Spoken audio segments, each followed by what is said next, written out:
بچہ آپ کی تربیت میں دیا گیا ہے، مجرم کے طور پر دروغہ کو نہیں. اور تربیت میں جو سب سے پہلے آپ کو اگر کوئی وائلنس ہی کرنا ہے، مثال کے طور پر کوئی تشدد ہی کرنا ہے، تو سب سے پہلے نا اپنے اوپر کریں. اس کی وجہ یہ ہے کہ وہ آپ کی عادات ہیں، آپ کے رویے ہیں، آپ کے ڈیلنگ کے طریقے ہیں، جس کو سب سے پہلے وہ نوٹ کرتا ہے اور اس پر کھڑا ہوتا ہے. تو وہاں ضرورت ہے، یعنی خود پر جبر کی ضرورت ہے، خود پر کنٹرول کی ضرورت ہے، بچے پر نہیں.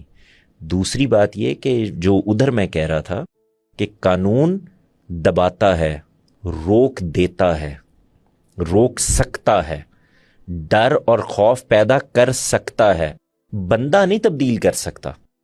تو یہاں پر بھی باپ کا یا ماں کا غصہ وہ بچے کو جھوٹ بولنے پہ تو مجبور کر سکتا ہے، چھپانے پر تو مجبور کر سکتا ہے، دبانے پر تو مجبور کر سکتا ہے، وقتی طور پر اس خوف کے نتیجے میں پیچھے ہٹنے پر تو مجبور کر سکتا ہے. اس کو تبدیل نہیں کر سکتا، بلکہ ری انفورس کرتا ہے کہ تم اسی طرف بڑھو. خدا جو بات کہہ رہا ہے، میری نظر میں غلط ہو سکتا ہوں، وہاں یہ نہیں کہا جا رہا کہ تمہیں سمجھ ہی نہیں آئی تو میں تمہیں سزا دوں گا. بالکل، یہ وہ بنیادی نقطہ ہے. وہ بات اور یہ کہا جا رہا ہے، وہ بات ہی اور ہے.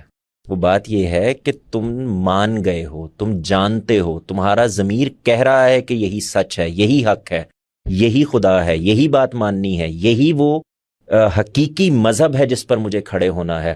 تم جانتے ہو کہ مجھے جھوٹ نہیں بولنا، تم جانتے ہو کہ مجھے چوری نہیں کرنی، تم جانتے ہو کہ تمہیں عبادات میں اپنے آپ کو مشغول رکھنا ہے، تم جانتے ہو کہ تمہیں حقوق العباد کا خیال رکھنا ہے، اب تم نہیں کر رہے، تو یہ بغاوت کی سزا ہے.